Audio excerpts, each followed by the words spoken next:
Sa video na ito ay pupuntahan natin ang isa sa napakagandang waterfalls dito sa Cebu. At ito ang Budlaan Falls na matatagpuan malapit lang sa syudad ng Cebu. At ipapakita namin sa inyo kung paano kami nakapunta. At kung gaano kahirap ang dinaanan namin, mapuntahan lang ang napakagandang falls na ito. Kaya tara, samahan nyo kami sa aming paglalakbay papuntang Budlaan Falls. Bye, adventures!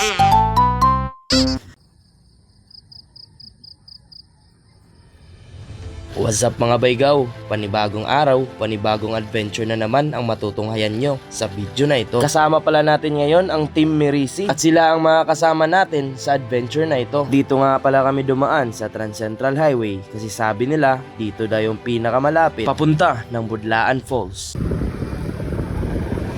At lumipas nga ang mahigit 30 minuto sa pagbiyahe ay nakarating na kami dito sa Sirao. Hanggang dito lang pala ang kayang abutin ng aming mga motor kasi yun pala ay private property at hindi pwedeng ipasok ang mga motor nyo doon sa loob. Kaya wala kaming no choice kundi dalhin at bitbitin ang marami naming dala papunta sa aming campsite. Yes mga baygaw, hindi lang pala ang falls ang ating pupuntahan ngayon. Kasi bago tayo pumunta sa falls ay magsiset up muna tayo ng tent doon sa camping site. Mag-Power Ranger! Ay, mga buwak! Power Ranger! Dito ay patawa-tawa lang muna kami kasi akala namin ganito lang kadali ang aming dadaanan. At nang bigla na lang may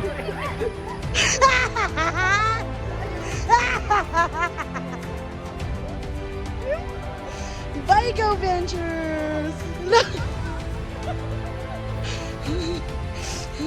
sobrang dulas pala ng daan at aakalain mong nag-ice skating ka sa SM.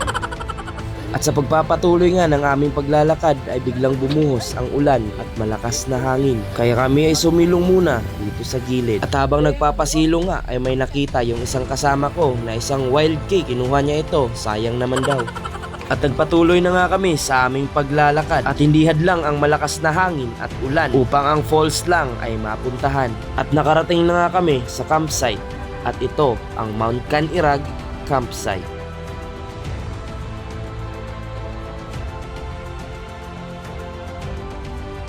Napakaganda nga ng lugar na ito kaya agad kaming pumasok para maghanap ng spot kung saan ilalagay namin ang aming mga tent.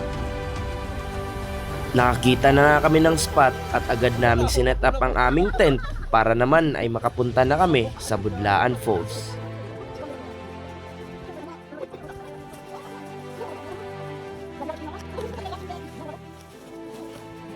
At nang matapos nga kami mag-set up ay tignan nyo naman kung gaano kaganda ang aming spot. Kung gaano kaganda ang lugar, kabaliktaran naman ang panahon. Bigla ngang lumakas ang ulan, kaya napaisip na kami kung tutuloy pa ba kami sa falls na aming gustong puntahan. Buti na lang at mabait sa atin ang Panginoon at tumigil ang ulan. Kaya agad kaming kumilos para maglakad papunta ng falls.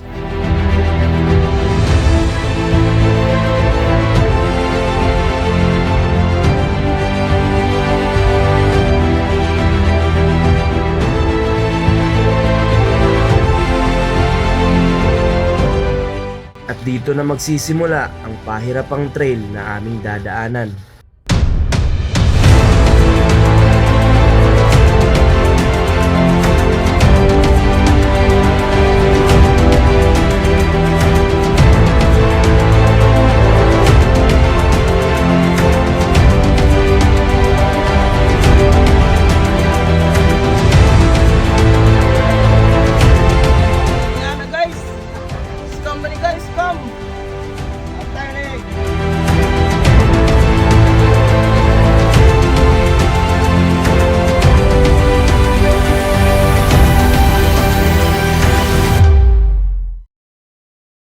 Naihala si Mungguan, nagitin. Tarong ba?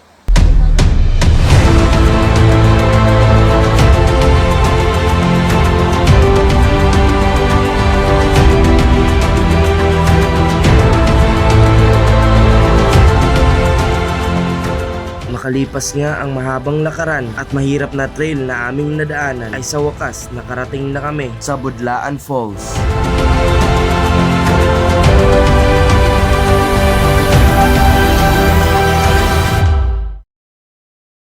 One, two, three, go! Ice cream yummy! Ice cream good!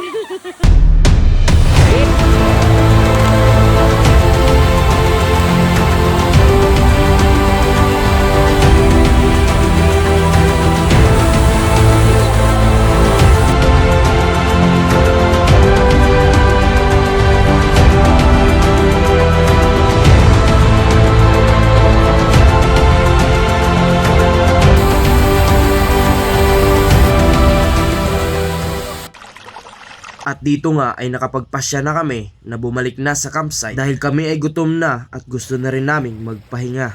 A few moments later.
At dito ko na nga tatapusin ang video na ito mga baygaw. At kung umabot kayo sa part na ito, maraming salamat at nasayang ko ang 8 minuto ng buhay nyo. At hanggang dito na lang mga baygaw, salamat!